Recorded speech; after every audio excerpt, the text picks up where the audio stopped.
Nearly 5 months now after Russia's invasion of a neighboring sovereign country, yes, Ukraine, the war rages on, and Russia now continues to bombard the eastern part of the country. And Ukraine's top military officer credits the help of advanced Western weapons to stabilize the situation, calling it complex, intense, but completely controlled. Joining us now from Kyiv is ABC News senior foreign correspondent Ian Pannell. And Ian, welcome. Thank you for joining us. We always appreciate your reporting in such conditions. If you can, just give us the latest on where the fighting stands right now in Ukraine. Yeah, I mean, I think you have a number of key pockets, and the main one is in the east. People have heard us talk about the Donbass. This is a region in the east of the country that's split into two provinces. Think of them like two states. One is Luhansk, the other is Donetsk.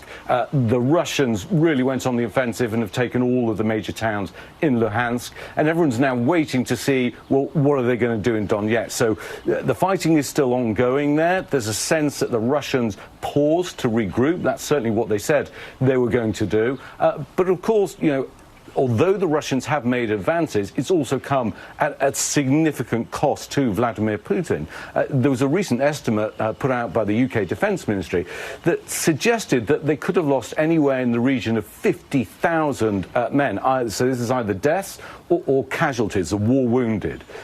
They also estimate that Russia's battlefield capacity has been diminished by 30%. So Russia is taking a lot of hits. But I think what we see with Vladimir Putin is he's not going to stop. He's said publicly he wants the Donbass. The Ukrainians are valiantly trying to hold them back, but they know they're overwhelmed by far greater firepower that's in the hands of the Russians, and of course that's why the support from America and elsewhere is absolutely critical.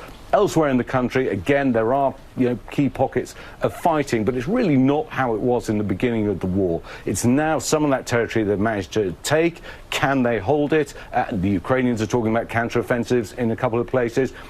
But all eyes really are on the east and what's going to happen there. And Ian, President Zelensky has now removed his security chief, his top prosecutor, suspensions of dozens of other officials. What's going on there?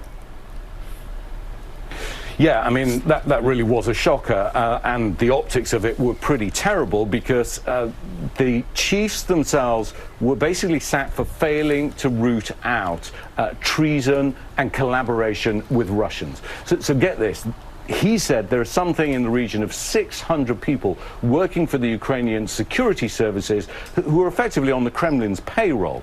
And they've been trying to root them out since the start of this war. You know, we've had curfews here, and you've seen cars driving around where they're trying to look for saboteurs and traitors, those kind of people. But they have a lot of them within their own security services. This is really the Ukrainian equivalent of the KGB.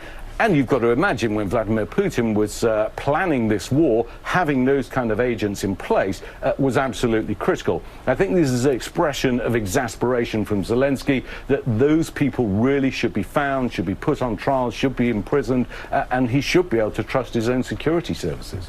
And Ian, we are hearing that Ukrainian's First Lady is traveling here to the United States, to Washington, D.C., specifically to address the United States Congress tomorrow. What do you think we're going to be hearing from her? What is she going to be asking for?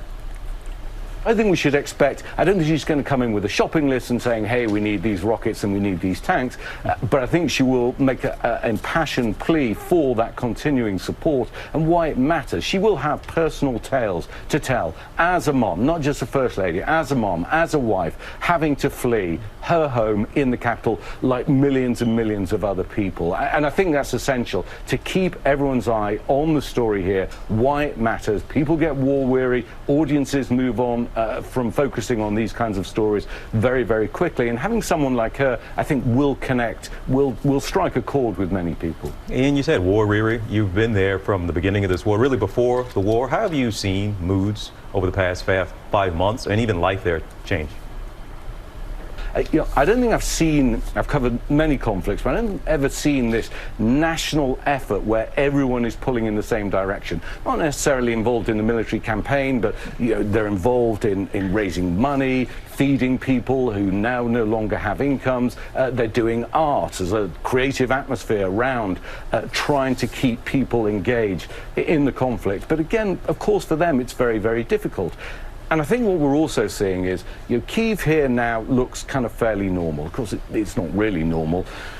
people here are able to kind of go about their lives. They're still perfectly aware of the war, but you don't have to go very far and to find cities that are totally empty, that are being devastated. The civilians who are trapped in there are being killed. And there, of course, they're hoping that the Ukrainians will be able to defend. But the reality is they know that not just that the Russians are more powerful, but they also don't care about the tactics that they use. We're seeing repeatedly shopping centres, shopping malls, residential apartments, schools, hospitals being hit by Putin's forces. And really, I think that is a kind of key thing in the country, and that's why they've really got to stay solid. Well, our ABC News senior foreign correspondent and friend of ours around here, Ian Pannell, we appreciate the work you have been doing for a number of months there. Thank you so much for being with us here on GMA3, and you stay safe. Well, hey there, GMA fans. Robin Roberts here. Thanks for checking out our YouTube channel. Lots of great stuff here. So go on, click the subscribe button right over here to get more of awesome videos and content from GMA every day, anytime. We thank you for watching, and we'll see you in the morning on GMA.